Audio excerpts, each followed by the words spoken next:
Real estate பிஸ்னஸ்க்கு எப்படி ஒரு நல்ல டிஜிட்டல் மார்க்கெட்டிங் ஸ்ட்ராட்டஜி கண்டுபிடிக்க போகிறதுன்னு இந்த வீடியோ சொல்ல போகிறேன். இந்த வீடியோ வந்து பேசிக்காக ஒரு நல்ல டிஜிட்டல் மார்க்கெட்டிங் ஸ்ட்ராட்டஜி பில்ட் பண்ணுறதுக்கு ஒரு 3 டிப்ஸ் சொல்ல போகிறேன். அடுத்த வீடியோவில் 10 digital marketing tips for real estate அப்படின்னு சொல்லிட்டு ஒரு டீட்டெயிலாக வீடியோ போட போகிறேன். மறக்காமல் சப்ஸ்கிரைப் பண்ணி வச்சுக்கோங்க. டிப் நம்பர் 1, உங்கள் டார்கெட் ஆடியன்ஸை ஃபைண்ட் பண்ணணும். எனக்கு தெரியும் ஏடா இதெல்லாம் சொல்கிறானே, இதெல்லாம் பண்ணாமல் நாங்கள் ரியல் எஸ்டேட் பிஸ்னஸ் இத்தனை வருஷமாக பண்ணிகிட்ருக்கோம் அப்படியே உங்கள் மைண்ட் வாஷ் எனக்கு கேட்குது. ஆனால் அது முக்கியமான ஸ்டெப். ஆன்லைனில் உங்கள் டார்கெட் ஆடியன்ஸ் கொஞ்சம் டிஃப்ரெண்ட்டாக இருப்பாங்க.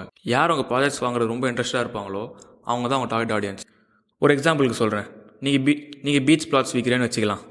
உங்கள் டார்கெட் ஆடியன்ஸ் வந்து upper middle class and investors தான். ஏஜ் குரூப் வந்து 35 to 60 தான். ஏன்னா 20s யாரும் வந்து இன்வெஸ்டிங் பண்ணுற மாதிரி ஐடியாவில் இருக்க மாட்டாங்க. ஸோ அவங்களுக்கு இது இல்லை. 35 to 60s தான் உங்களுக்கு வந்து டார்கெட் ஆடியன்ஸ். இந்த எக்ஸாம்பிளுக்கு இந்த ஸ்டெப் கரெக்டாக பண்ணால் தான் மார்க்கெட்டிங் கேம்பெயின் சக்ஸஸ்ஃபுல்லாக ரன் ஆகும் அண்ட் எஃபிஷியண்ட்டாக இருக்கும். நீங்கள் உங்களோட காசு வேஸ்ட் பண்ணாமல் பண்ணணுன்னா இந்த ஸ்டெப் ரொம்ப முக்கியம். டிப் நம்பர் 2, இப்போ உங்கள் டார்கெட் ஆடியன்ஸ் ஃபைண்ட் பண்ணதுக்கப்புறம் அவங்க எந்த பிளாட்ஃபார்ம்ஸில் அதிகமாக டைம் ஸ்பெண்ட் பண்ணுவாங்கன்னு கண்டுபிடிக்கணும். இதை வச்சு தான் நம்ம எப்படி எந்த ஆப்ஸில் மார்க்கெட்டிங் ஃபனல் எப்படி பண்ணணும்னு ஐடியா வரும்.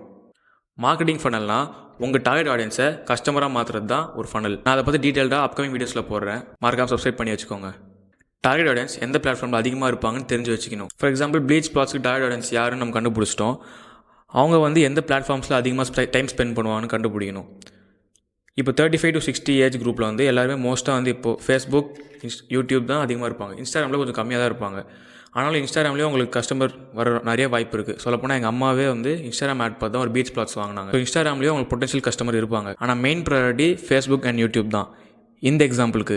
ஸோ உங்கள் ஆடியன்ஸ் உங்களுக்கு எங்கே இருப்பாங்கன்னு தெரியணும். டிப் நம்பர் 3, உங்கள் டார்கெட் ஆடியன்ஸ் எந்த பிளாட்ஃபார்மில் இருப்பாங்கன்னு தெரிஞ்சதுக்கப்புறம் அந்த பிளாட்ஃபார்மில் நீங்கள் ஸ்ட்ராங்காக ஆன்லைன் ப்ரெசன்ஸ் பில்ட் பண்ணணும். ஆன்லைன் ப்ரெசன்ஸ்னால் வெறும் ஆட் ரன் பண்ணுறது மட்டும் இல்லை. நீங்கள் வேல்யூ ப்ரொவைட் பண்ணிவிட்டு உங்கள் பிஸ்னஸ் ப்ரொமோட் பண்ணுற மாதிரி கான்டென்ட்ஸ்லாம் போடணும். வீடியோஸும் இன்னும் கொஞ்சம் பெட்டராக இருக்கும்.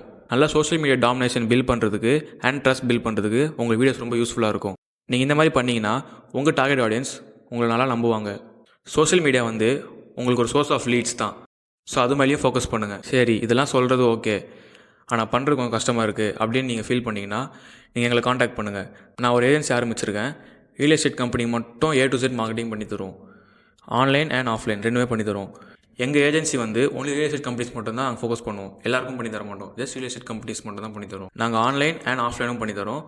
உங்கள் ப்ராஜெக்ட் ஆர் சைட்டை பார்த்துட்டு நாங்கள் உங்களுக்கு என்னென்ன தேவைப்படும் சொல்லிடுவோம். உங்களுக்கு என்னென்ன பண்ணால் உங்களுக்கு யூஸ்ஃபுல்லாக இருக்கும், உங்களுக்கு அதிகமாக கஸ்டமர்ஸ் வருவாங்க, அதிக லீட் ஜென்ரேட் பண்ண முடியும் அப்படின்னு சொல்லி அவங்கள்ட்ட சொல்லிடுவோம்.